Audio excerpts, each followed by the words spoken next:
नमस्कार, मैं हूं संदीप चौधरी। आप देख रहे हैं आज का मनी मंत्र, वो शो जिसमें हम आपको ऐसी खबरें बताते हैं और समझाते हैं आसान, सीधी सादी और सरल भाषा में, जो सीधे आपसे जुड़ी है, जिनका सरोकार आपसे है। News that you can use and you should and ought to use, क्योंकि ये आपकी नौकरी, आपकी आमदनी, आपकी गृहस्थी, आपके बाल बच्चों और देश की अर्थव्यवस्था से जुड़ी खबरें होती हैं।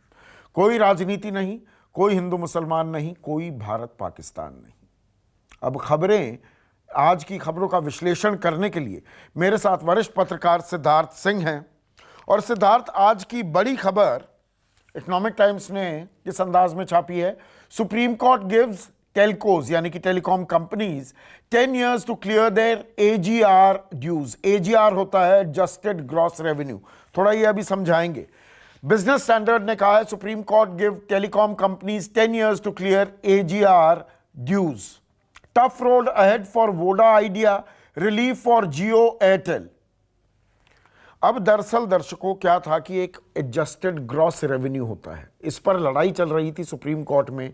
और इसमें अगर हम एयरटेल की बात करें 25,000 करोड़, वोडा आइडिया की बात करें तो 50,000 करोड़ रुपए देने थे। और टेलीकॉम कंपनीज कह रही थी एकदम हमसे मांग लोगे तो हमारा भट्टा बैठ जाएगा, कंपनी बैठ जाएगी।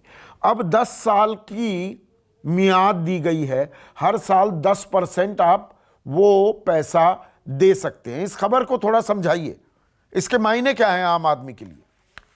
देखिए संदीप, एडजस्टेड ग्रॉस रेवेन्यू होता क्या है? बेसिकली जो टेलीकॉम कंपनी या जो मोबाइल प्रोवाइडर्स हैं, जो इंटरनेट और मोबाइल प्रोवाइडर्स, ये कंपनीज हैं, टेलीकॉम कंपनीज, ये जो इनकी आमदनी होती है उसका एक हिस्सा, और जो स्पेक्ट्रम जिस पे ये सारी सर्विसेज प्रोवाइड की जाती हैं, जो वेव्स, एयर वेव्स हैं, तो वो उसकी जो है उसका भी एक पार्ट आपको सरकार को एक लाइसेंस फीस के तौर पे आपको देना होता है। उसी को एडजस्टेड ग्रॉस रेवेन्यू कहते हैं।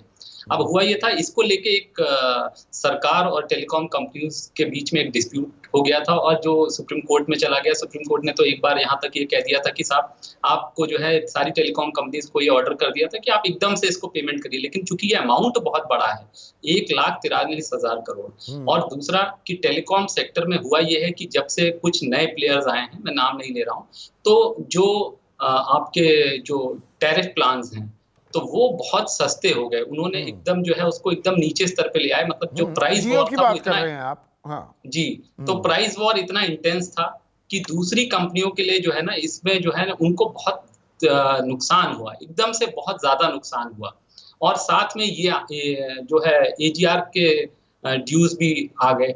तो इसी वजह से अब सरकार ने ही ये जो है प्रपोजल जो है सुप्रीम कोर्ट के सामने दिया कि साहब देखिए, टेलीकॉम सेक्टर में जो खासकर जो दो कंपनियां, एयरटेल और वोडाफोन आइडिया, तो इनके ऊपर जो है इनके ऊपर दबाव भी है। तो इनको आप 20 साल के का एक ड्यूरेशन दे दें जिसमें ये पेमेंट जो है AGR ड्यूज का अपना कर दें। लेकिन सुप्रीम कोर्ट ने उसको तो नहीं माना। उन्होंने ये कहा नहीं, हम 20 साल तो नहीं देंगे, लेकिन 10 साल में आपको ये पेमेंट करना है। अब होगा ये, जो बात आप भी कह रहे थे कि कुछ तो हम ही लोग देंगे, उपभोक्ता से आएगा, कुछ आपके हाँ, टैरिफ, 20-30 रुपए, 40 रुपए हमारी मंथली जी, रेंटल्स जो प्लान्स हैं वो बढ़ जाएंगी। सीधा और सीधा आम ऑलरेडी बढ़ आदमी भी पे गए। असर इसका ये होने वाला है। जी, और देखिए जियो ने एक बार जब मार्केट कैप्चर कर ली है तो अब वो रेंटल्स भी पीछे बढ़ा दिए थे। तो अच्छा, दूसरा, अब शायद आपस में भी कुछ एक कंपनियों के बीच में तालमेल बन गया है, तो सब आपस में जो है सबने ही थोड़ा थोड़ा रेंटल्स बढ़ाए थे, और मुझे लगता है इन AGR ड्यूज की वजह से थोड़ा रेंटल्स और ऊपर जाएंगे। दूसरा, इसका सरकार के लिए अच्छा, अच्छी बात यह है, सेक्टर के लिए अच्छी क्या है, हमारे आपके लिए अच्छी बात यह है कि कंपटीशन बना रहेगा। क्योंकि अगर एक ही मोनोपोली हो जाएगी तो वो भी हमारे लिए नुकसान है, क्योंकि फिर तो हमें पता नहीं कि हाँ, क्या शुरू में हमारे, आपको सब्ज बाग दिखा दिए कि बड़ा सस्ता देंगे, सस्ता देंगे। अगर एक ही प्लेयर है तो वो फिर बाद में अपने मनचाहे रेट लेगा, फिर और कोई जी, है नहीं कंपटीशन जी, देने के लिए। एक तो मनचाहे रेट लेगा, और अगर सब कुछ एक ही सर्विस प्रोवाइडर देगा तो सर्विसेज भी ये निश्चित हम मान लें कि खराब हो जाएंगी, हाँ, क्योंकि उन पर भी प्रेशर होगा। क्योंकि सुनवाई नहीं ना। मैं ये नहीं कह जी, सकता कंपनी को भैया अच्छी सर्विस दो, वरना मैं पोर्ट कर दूंगा, मैं दूसरी कंपनी में चला जाऊंगा नंबर लेकर अपना। बिल्कुल। अच्छा, तीसरी बात ये है कि सरकार के लिए इस समय ये एक अच्छी खबर है, ठीक है, कि क्योंकि पैसा थोड़ा उनको इंस्टॉलमेंट में ही मिलेगा। लेकिन एक अच्छी बात ये कि पैसा मिल रहा है, क्योंकि सरकार को इस समय जो है पैसों की बहुत दरकार है। और पैसों की जो दरकार है उससे जुड़ी खबर मैं आपको बता दूं। लगातार 27 तारीख को GST काउंसिल की बैठक हुई थी, हम इसे ट्रैक कर रहे थे। इंडियन एक्सप्रेस की हेडलाइन है, for CMs write to prime minister FM on GST, centre ought to borrow. 4 राज्यों के मुख्यमंत्री कह रहे हैं कि भैया जो आप हमें बता रहे हैं ना कि हम ले लें आरबीआई से पैसे, या 97,000 करोड़ का ये फॉर्मूला, या 2,35,000 करोड़ का ये दूसरा फॉर्मूला आप हमसे कह रहे हैं कर्ज लेने के लिए, हमारे बस की नहीं है। कर्ज केंद्र सरकार ले और जो हमारे पैसे ड्यू हैं वो हमें दे दीजिए। ये तेलंगाना के मुख्यमंत्री के चंद्रशेखर राव हैं, दिल्ली के मुख्यमंत्री अरविंद केजरीवाल, तमिलनाडु के मुख्यमंत्री पलानी स्वामी और छत्तीसगढ़ के मुख्यमंत्री भूपेश बघेल ने यह चिट्ठी लिखी है। सिद्धार्थ, नहीं देखिए, होगा क्या कि मुझे लगता है इसमें तकरीबन 8 राज्य हैं और मोस्टली वो ऑपोजिशन रूल स्टेट्स हैं। हाँ, और जो ये आवाज उठा रही हैं, और इसमें पंजाब, जो महाराष्ट्र, राजस्थान, झारखंड, पश्चिम बंगाल ये भी जुड़ जाएंगे, ये शामिल है। और चूंकि बीजेपी, देखिए परेशानी तो सभी को है, पैसे सब राज्यों को चाहिए, लेकिन बीजेपी शासित जो राज्य हैं हो सकता है वो उतने मुखर होकर अपनी बातों को ना कह रहे हों, और लेकिन दबे मन से जो है वो भी इस बात के पक्ष में है कि जो है केंद्र सरकार ही जो है इस कर्ज को ले, क्योंकि एक बड़ी नोन बात है कि देखिए सेंट्रल गवर्नमेंट की जो बोरोइंग कैपेसिटी है, जो सॉवरेन है, जो देश है, तो जब वो बोरो करता है उसकी क्रेडिट रेटिंग निश्चित तौर पे राज्य सरकारों से कहीं कहीं बेहतर होती है। तो अच्छा, दूसरा क्या होगा कि राज्य सरकारों पे एक बर्डन आ जाएगा, क्योंकि राज्य सरकारों की भी इस समय वित्तीय स्थिति कोई भी किसी भी कारण से अच्छी नहीं है। कोविड के कारण ये भी बात है कि भारत सरकार पे भी बहुत दबाव है। भारत सरकार भी बहुत बड़े पैमाने पे इस साल जो है कर्ज उठा रहा है, तकरीबन 12 लाख करोड़ का कर्ज। लेकिन फिर भी शायद स्टेट्स का ये मानना है कि आप साहब हमारे ऊपर ये प्रेशर मत डालें, आप ही बोरो करें। लेकिन देखिए यहाँ पे एक लड़ाई प्रिंसिपल की भी है। मुझे क्या लगता है कि केंद्र सरकार भी इस पूरी जो रेवेन्यू का इशू है, जो कॉम्पनसेशन का इशू है, इसको वंस फॉर ऑल सेटल करना चाहती है। वो ये भी चाहती है कि मैं एक बार के लिए एक प्रेसिडेंट तैयार कर दूं। तो शायद केंद्र सरकार ये चाहती है आगे जब भी ऐसी कभी स्थिति उठे तो एक ऐसा प्रेसिडेंट बन जाए, या एक हमारे पास एक खाका खिंच जाए कि हमें ऐसी स्थिति में ऐसा करना है। और शायद वो ये चाह रहे हैं कि इस समय अगर उनकी मंशा मुझे जो दिखती है कि स्टेट गवर्नमेंट से बोरो करें, तो हमेशा के लिए केंद्र सरकार इससे अपना पल्ला झाड़ ले। तो जो आपने सदन में, संसद के पटल पर एक संवैधानिक व्यवस्था इजाद की थी और सॉवरेन गारंटी दी थी कि भैया आप इतना कर कलेक्ट किया करते थे सेल्स टैक्स, वैट या ऑक्ट्राय के जरिए, उस पर मैं 14% हर साल बढ़ा कर दूंगा, अब उससे निकलने का रास्ता खोज रही है क्या सरकार? नहीं देखिए, आपने जो बात कही कि जो ऑक्ट्रॉय खत्म हो गया, सेल्स टैक्स, ये सारी जो इस कर को लगाने की जो राज्य सरकारों की जो पावर्स थी, वो जीएसटी आने के बाद वो खत्म हो गई। अब ये सारी पावर्स जीएसटी काउंसिल में, जिसमें सारे राज्य हैं और केंद्र सरकार भी है। लेकिन अब देखिए हो क्या रहा है कि अगर आप अर्थव्यवस्था को जो है ठीक से ना चलाएं, तो उसका खामियाजा किसको भुगतना पड़ रहा है? राज्य सरकारों को, क्योंकि अर्थव्यवस्था चलाने का काम किसके पास है? वो केंद्र सरकार के पास है। और ये सारी ये जग जाहिर है कि जब नोटबंदी के बाद, या जिस तरह से हमने जीएसटी इंप्लीमेंट किया और अब कोविड, तो जो अर्थव्यवस्था है वो पूरी तरह से चरमरा गई है। दूसरी बात, आप पेट्रोल डीजल पे क्या कर रहे हैं? स्पेशल एक्साइज ड्यूटी लगा रहे हैं। आप पिछले 3-4 साल से उठा के देखें, मुझे लगता है 2014 में केवल एक्साइज ड्यूटी 1-2 बार केंद्र सरकार ने बढ़ाई, क्योंकि एक्साइज ड्यूटी राज्य सरकारों के साथ बांटी जाती है। स्पेशल एक्साइज ड्यूटी ऐसा एक मैकेनिज्म है जिसमें वो पैसा जो है केवल केंद्र सरकार के पास रह जाता है। तो इस तरह से देखा जाए तो राज्यों के साथ भी कोई बहुत ज्यादा जो है ना जस्टिस नहीं हो रहा है। पैसे ही नहीं है, पैसों की दिक्कत आ रही है, तभी ये पूरी लड़ाई लड़ी जा रही है। और इसमें एक और इम्पोर्टेंट बात है जो आपने अभी कहा ना कि 14% के हिसाब से आपको हर साल हमें कॉम्पनसेशन देना था। लेकिन इस साल आपने जो ये कैलकुलेशंस किए हैं 2,35,000 करोड़, या दूसरा जो फॉर्मूला था 97,000 करोड़ वाला, उसमें आपने कैलकुलेशन कर दिया 10% के हिसाब से। तो ये सब जो केंद्र सरकार अपनी तरफ से, देखिए आप भी, और ये पहली बार मैं देख रहा हूं संदीप की ये फॉर्मूला जो है इस तरह के जीएसटी काउंसिल के अंदर जो पहले बातें होती थी, ये एक नया बदलाव दिख रहा है कि जिसकी बड़ी दुहाई दी जाती थी कि देखिए साहब कितना बढ़िया फेडरलिज्म का एग्जाम्पल है, जीएसटी काउंसिल में जो है सारे फैसले कंसेंसस से होते हैं। इस समय ये सारी बातें हमारे और आपके माध्यम से हो रही हैं। ये जीएसटी काउंसिल के अंदर नहीं हुई हैं बातें, जी। ये और ये प्रेस रिलीज जीएसटी निकाला की गया। ही कलेक्शन की जो बात है, देखिए लड़ाई क्यों हो रही है, टाइम्स ऑफ इंडिया की हेडलाइन है और अखबार भी एक ही खबर को अलग अलग तरीके से कैसे छापते हैं ये भी समझने की जरूरत है। इसीलिए कहते हैं आंकड़े बताते कम हैं और छिपाते ज्यादा हैं। हेडलाइन क्या है? GST mop up declines by just 1% in August over previous month, यानी कि सिर्फ 1% की गिरावट हुई है जीएसटी की कलेक्शन में, ये टाइम्स ऑफ इंडिया कह रहा है। वो बता रहे हैं कि जुलाई 2020 में 87,422 करोड़ थी कलेक्शन, अगस्त में ये 86,449 करोड़ हो गई, 1,000 करोड़ कम। इसी खबर को मिंट किस तरीके से छाप रहा है?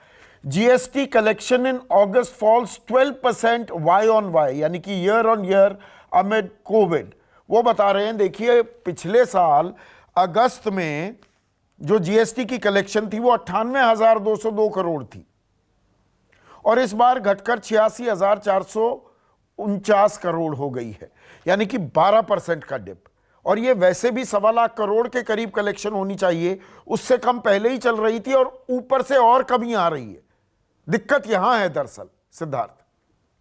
ये देखिए जीएसटी कलेक्शन चाहे 1% घट रहे हो या 12%, चाहे आप जिस तरह से भी देख लें, हालात चिंताजनक है। क्योंकि जीएसटी कलेक्शन ये साफ इस बात को दर्शा रहे हैं कि आपकी अर्थव्यवस्था गति नहीं पकड़ रही है। क्योंकि अगर जीएसटी कलेक्शन जब तक नहीं बढ़ते हैं तब तक जो है सरकार के सामने जो है राजस्व की जो चुनौती वो बनी रहेगी। आप संसाधन लाएंगे कहाँ से? क्योंकि जीएसटी अब एक बहुत बड़ा एलिमेंट है। अच्छा, दूसरा जो डायरेक्ट टैक्सेस हैं उन पे भी दबाव है। तो ये जो कुल मिला के ये जो स्थिति है बहुत चिंताजनक है। और चाहे आप जो बात कह रहे हैं कि उसको आप 1%, कोई बोल रहा है कि 1% कम है कोई, और अगर आप उसको पिछले साल के तुलना में देख लें तो 12% कम है। इसमें एक और बड़ा इंटरेस्टिंग एलिमेंट है संदीप, जिसकी बात हम लोग हमेशा करते आए हैं, महंगाई दर। इन्फ्लेशन के साथ भी तो आपको इन नंबर्स को जोड़ना होगा। बिल्कुल जोड़ना होगा। तो संदीप 7% का इन्फ्लेशन चल रहा है, नॉन फूड जो जनरल इन्फ्लेशन हम जो इसकी बात करते हैं, जिसमें फूड नॉन फूड सब कुछ इंक्लूडेड है, तो वो भी 6-7% है। तो इस पैसे की उस 7% की कैपेसिटी और घट जाती है, क्योंकि 7% चीजें और महंगी हो चुकी हैं पिछले साल के मुकाबले। तो इस 86,000 करोड़ को भी हम तकरीबन 7% और माइनस करते हैं। इसकी वैल्यू, इसकी जो परचेजिंग वैल्यू है, जिससे तो मोटा-मोटा 80,000 करोड़ पर आ गई ये फिगर। जी संदीप। अब एक और खबर आपने, क्योंकि ब्याज की बात कर दी है, तो ब्याज को लेकर देखिए 31 तारीख को मॉरेटोरियम जो था, आप किस्तें जो थे वो नहीं दे रहे थे बैंकों को, आपको एक विंडो दी गई थी, अब वो विंडो खत्म हो गई है। लेकिन एक मसला अभी भी बचा हुआ है और सुप्रीम कोर्ट में उस पर लड़ाई चल रही है। आप जो ब्याज दे रहे थे, ब्याज पर ब्याज लगेगा उन 3 महीनों में, 4 महीनों में, इस पर अभी क्लैरिटी नहीं आई है। अब गवर्नमेंट क्या कह रही है सुप्रीम कोर्ट को? वो कह रही है oppose to blanket waiver of interest government to supreme court कि नहीं भैया ब्याज तो नहीं छोड़ सकते।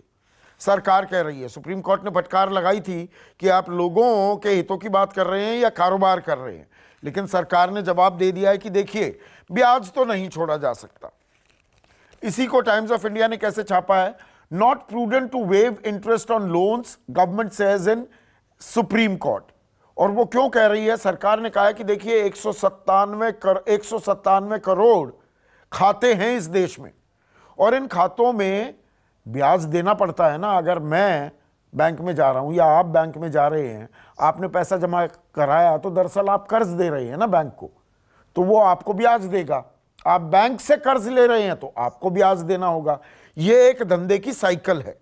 तो सरकार कह रही है देखिए ब्याज नहीं छोड़ा जा सकता।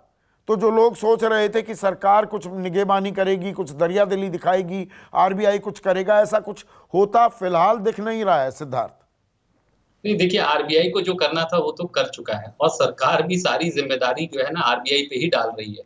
सरकार कह रही है कि जो आरबीआई का मॉरिटोरियम के जो रूल्स आए या जो रिस्ट्रक्चरिंग है लोन्स का, आप 2 साल के लिए मॉरिटोरियम ले लीजिए या अपनी ब्याज दर को किस्त में कन्वर्ट कर लीजिए या अपनी जो लोन की ईएमआई है उसको कम करा लीजिए। लेकिन हम साहब इसके पक्ष में नहीं है कि ब्याज को माफ किया। वो भी एक बात जस्टिफाइड है कि ठीक है आपको बोरोवर को भी पैसे देने होते हैं। और हुआ क्या है कि जो पेंडेमिक पीरियड में संदीप क्या था कि सब लोग स्पेंडिंग सबकी कम हो गई थी, कोई भी पैसा खर्च नहीं कर रहा था, तो जो लोगों ने घरों में बैठ के ज्यादा से ज्यादा जो है फिक्स डिपॉजिट और करवा लिए। अच्छा, उसका भी एक कारण है क्योंकि जो आपके इन्वेस्टमेंट एवेन्यूज हैं, पहले रियल एस्टेट होता था, गोल्ड बहुत ज्यादा महंगा हो गया है, बीच में इतना ऊपर गया था फिर नीचे आया। शेयर मार्केट मतलब हमारी जो अर्थव्यवस्था है और शेयर मार्केट की जो चाल है उसमें कोई मेल नहीं है। तो इस वजह से जो अब रास्ता क्या है, तो लोग फिक्स डिपॉजिट करे जा रहे हैं, तो बैंकों पे प्रेशर है। लेकिन मुझे क्या लगता है कि शायद फिर वही बात आती है कि केंद्र सरकार थोड़ी दरियादिली दिखा सकती थी। वो ये कह सकती है कि साहब चलिए हम कुछ परसेंटेज जो है इसका हम वहन कर लेंगे। आप दे ही रहे हैं ना, आप ऐसा नहीं है कि आप जो है कर्जा कहीं न कहीं आप गारंटी कर रहे हैं लोन्स को, या आप कहीं न कहीं जो एग्रीकल्चर सेक्टर में जो आपने स्कीम्स अनाउंस की हैं, उसमें भी आप कहीं न कहीं इंटरेस्ट सबवेंशन कर रहे हैं। कुछ हिस्से का इंटरेस्ट का जो पार्ट है, वो जो है केंद्र सरकार दे रही है। तो शायद एक रास्ता ये निकल सकता था, मुझे लगता है कि अब ये मुझे नहीं पता कि इसका मतलब कितना टोटल जो है आउटगो कितना है, ये 4-5 महीने में अगर आप डिपॉज़िट जो इंटरेस्ट पे इंटरेस्ट। अच्छा, दूसरा क्या है कि नहीं, चलिए अभी इंटरेस्ट आप तो ले इसी लीजिए। खबर का दूसरा पहलू इंडियन एक्सप्रेस ने अपने इकोनॉमी पेज पर छापा है Siddharth. Moratorium window over, banks plan framework for retail loan restructuring. अब रीस्ट्रक्चरिंग का भी एक तरीका आएगा ना, 2 साल की विंडो आपको दी जाएगी, 2 साल और दिए जाएंगे पैसा वापस करने के लिए। बैंक आपसे पूछेंगे या आप बैंक में सीधे जाकर उनसे बातचीत कर सकते हैं, मैं लोन रीपेमेंट इस तरह से करना चाहूँगा। उसके लिए केवी कामत की एक रिपोर्ट भी है, वो रिपोर्ट आएगी तो मेरे ख्याल से और क्लैरिटी आ पाएगी इस बारे में। नहीं, हाँ, वो रिपोर्ट मुझे लगता है 4 या 5 तारीख को आनी है। हाँ। उसके बाद तो क्लैरिटी आएगी ही। लेकिन जो ये जो केंद्र सरकार ने ऑलरेडी जो आरबीआई ने जो रिस्ट्रक्चरिंग की बात की थी, तो शायद उसी का हवाला दिया है कि आप 2 साल तक इसको मॉरेटोरियम अपना जो है 2 साल तक बढ़ा सकते हैं। मतलब 2 साल तक आप ब्लैंकेट वो ले लें वेवर कि आप अपनी ईएमआई बिल्कुल नहीं चुकाएंगे। लेकिन समस्या यहाँ ये आएगी कि 2 साल बाद क्या होगा? अच्छा, इस बीच में बैंकों का क्या होगा? देखिए, उन्हें डिपॉजिटर्स को तो पैसे देने होंगे, साथ ही उन्हें कर्ज देना है, अगर अर्थव्यवस्था को पटरी पे नहीं, लाना है उसमें दोबारा। संकेत मुझे ऐसे मिले, I might be wrong Siddharth, ji, कि 2 जी। साल तो बढ़ा लो अपने टेन्योर को, लेकिन ब्याज नहीं छोड़ेंगे। नहीं, ब्याज तो छोड़ने की बात ही नहीं हो रही ना संदीप, यही हाँ। तो हम लोग डिस्कशन कर रहे हैं। और ब्याज पर ब्याज, ब्याज पर ब्याज है तो ना, ब्याज है ही है। ब्याज तो देना ही है, ये तो ब्याज जो पर ब्याज आपने की बात है। अब जैसे आप मॉरेटोरियम भी 2 साल का दे देंगे, तो अभी भी तो क्या हुआ था, 6 महीने का मॉरेटोरियम है। लेकिन उस ब्याज पीरियड में तो जो खड़ा है आपने, और ब्याज पर ब्याज भी लगेगा। हाँ, तो फिर क्या वो 2 साल के लिए भी वही स्थिति रहेगी? उसी तरह का आप रूपरेखा देंगे लोगों को? तो ये मतलब आसान नहीं है। इसमें मुझे लगता है कि वित्त मंत्रालय को थोड़ा और एग्रेसिवली, जैसे हमारी वित्त मंत्री रोज बैंकर्स के साथ जो बातचीत कर रही हैं कि आप जो है कितना अभी तक कर्ज दिया गया, डिसबर्सल कितना हुआ, कितना सैंक्शन हुआ, जो उसकी मॉनिटरिंग हो रही है, शायद कहीं न कहीं आम लोगों की तरफ भी उनको इस तरह की कोई ज़रूर मतलब अपना ध्यान जो है लगाना चाहिए था। बिल्कुल, कुछ पॉजिटिव न्यूज भी आ रही है। Some August economic data brings cheer, ये इकोनॉमिक टाइम्स की हेडलाइन है। Demand for car fuel power rises, मतलब कार ज़्यादा खरीद रहे हैं लोग, तेल भी ज़्यादा इस्तेमाल कर रहे हैं, पेट्रोल पुराने लेवल पर आ गया है, बिजली की खपत भी बढ़ गई है, मोबिलिटी इंडस्ट्रीज भी यानी कि लोगों की आवाजाही बढ़ने लगी है, रेल फ्रेट भी बढ़ने लगा है। तो ये पॉजिटिव खबरें आ रही हैं। एक और अखबार ने इसी के कुछ और पहलू छापे हैं। Small cars spark auto sector growth, छोटी कारें, इनकी डिमांड बढ़ गई है। After 4 months factory activity rebounds, 4 महीने बाद जो मैन्युफैक्चरिंग सेक्टर है वो कुछ तेज़ी दिखा रहा है। जो पीएमआई है, जो परचेजिंग मैनेजर्स इंडेक्स होता है, वो 6 महीने के हाई पर आया है। तो कुछ ऑफ शूट्स, मैं ग्रीन शूट शब्द इस्तेमाल नहीं करूंगा, कुछ दिख रही है गतिविधि। ये देखिए, ये तो नेचुरल है संदीप कि अगर अनलॉक होगा, अगर अब आप हम कह रहे हैं कि मेट्रो भी खुल जाएगी, तो मतलब धीरे-धीरे हर चीज़ हम कोशिश कर रहे हैं कि चीज़ों को नॉर्मलाइज़ करें। लेकिन कोविड में कोई जो है अभी नॉर्मलाइज़ेशन होता दिख नहीं रहा है। कोविड का इम्पैक्ट बहुत रोज़ का रोज़ बढ़ रहा है। दूसरा, इस खबर को भी मैं आपकी जो आपने अभी पहले ज़िक्र किया ना कि किसी ने 1% दिखाया है जीएसटी में, केवल 1% की गिरावट है, किसी ने 12%। इसको भी मैं इसी तरह से देखता हूँ। देखिए, किस कार की सेल बढ़ रही है और क्यों नहीं बढ़ेगी? क्योंकि जब आप नॉर्मल, हर आदमी कोशिश कर रहा है कि मैं अपनी ट्रांसपोर्ट यूज़ करूँ, क्योंकि कोविड से क्योंकि अगर आप भीड़ भाड़ वाले इलाके में जाते हैं तो आपको खतरा ज्यादा है, सोशल डिस्टेंसिंग की जरूरत है, तो कौन सी गाड़ियां बिक रही हैं? छोटी गाड़ियां बिक रही हैं। दूसरा, पेट्रोल की खपत बढ़ गई, तो ठीक है, पेट्रोल कौन यूज करता है? हम आप यूज करते हैं पेट्रोल की गाड़ियां, लेकिन जो डीजल है, जो इंडस्ट्रियल एक्टिविटी का इंडिकेटर है, वहां पे भी अभी भी डिमांड डिप्रेस्ड है। हाँ ठीक है, ये पर हाँ, जी आप जो डिमांड डिप्रेस्ड है, बिल्कुल सही कह रहे हैं। इसी से जुड़ी आखिरी खबर है, अभी 2 दिन पहले हमारी विकास दर के आंकड़े आए, हमने गोता लगाया, आज़ाद भारत के इतिहास में सबसे बड़ा गोता, 23.9% कॉन्ट्रैक्ट कर गई हमारी इकोनॉमी। अब उसके चलते क्या हुआ है सिद्धार्थ, ये इकोनॉमिक टाइम्स ने छापी है खबर, Q1 GDP impact, FY21 estimates take a knock. पहली तिमाही के नतीजों के चलते पूरे साल की हमारी विकास दर क्या है, रेटिंग एजेंसीज जो आकलन कर रही थी अब उन्होंने और गिरा दिया है। और इसमें क्या है आप समझिए, नोमुरा जो पहले कह रहा था कि भारत की विकास दर इस साल -6.1 रहेगी, उसने अब इसे और गिरा दिया है। ये कह रहा है कि -10.8%। एडलवाइज -4% कह रहा था, -6 कहने लगा है। SBI research -6.8। SBI रिसर्च कह रहा है कि अब हमारी विकास दर -10.9, लगभग 11% की बात हो रही है। और इकरा -9.5 पर था, उसने जस का तस रखा है कि 9.5। तो मतलब सिद्धार्थ -10% हमारी विकास दर रहने वाली है, अब रेटिंग एजेंसीज कह रहे हैं इस साल। So we are not out of the woods as yet. नहीं, आउट ऑफ द वुड्स हमको तो, मुझे तो लगता है कि पिछले ना तो हम 8 तिमाही में आउट ऑफ वुड्स थे, क्योंकि हमारी जो है विकास दर गिरी रही थी, और अब ये सिकुड़ रही है, कॉन्ट्रैक्ट हो रही है। और देखिए, ज्यादातर रेटिंग एजेंसीज की अगर हम वो देखें तो कॉन्ट्रैक्शन जो है 10% के आसपास कंसेंसस दिख रहा है, 10%। और संदीप, ये भी जो है ना, हमने जब इसका आकलन भी हम Q1 GDP जिसको हम 24% मान रहे हैं, हाँ, लेकिन और ये हमने पहले चर्चा की थी 30% से भी ऊपर हो सकती है। अभी ये पहला आकलन है, रिवाइज्ड एस्टिमेट्स भी आते हैं। तो रिवाइज अगर हो गई, और अगर केवल आप गवर्नमेंट का जो एक्सपेंडिचर उसको हटा दे, तो ऑलरेडी वो 30% है। अच्छा, और इनफॉर्मल सेक्टर अभी हमने अच्छी तरह से उसका पुट लिया नहीं है। ठीक है। अच्छा, तीसरी बात, ये और क्यों एक्सेंचुएट हो रहा है? क्योंकि सरकार के अंदर अभी भी वो दृढ़ संकल्प नहीं दिख रहा है कि इसके लिए कुछ किया जाए। अभी भी क्या है, 2 ही चीजें हैं, मतलब या तो आप आत्मनिर्भर हैं, आप खुद अपना देखें, जैसे कि आपको कहा जा रहा है कि आपका इंटरेस्ट माफ नहीं किया जा सकता साहब। दूसरा, अगर आपको हमसे कोई मदद चाहिए तो चलिए हम आपको कर्ज दिलवा देते हैं, और कर्ज भी कितने लोगों को मिल रहा होगा मुझे पता नहीं।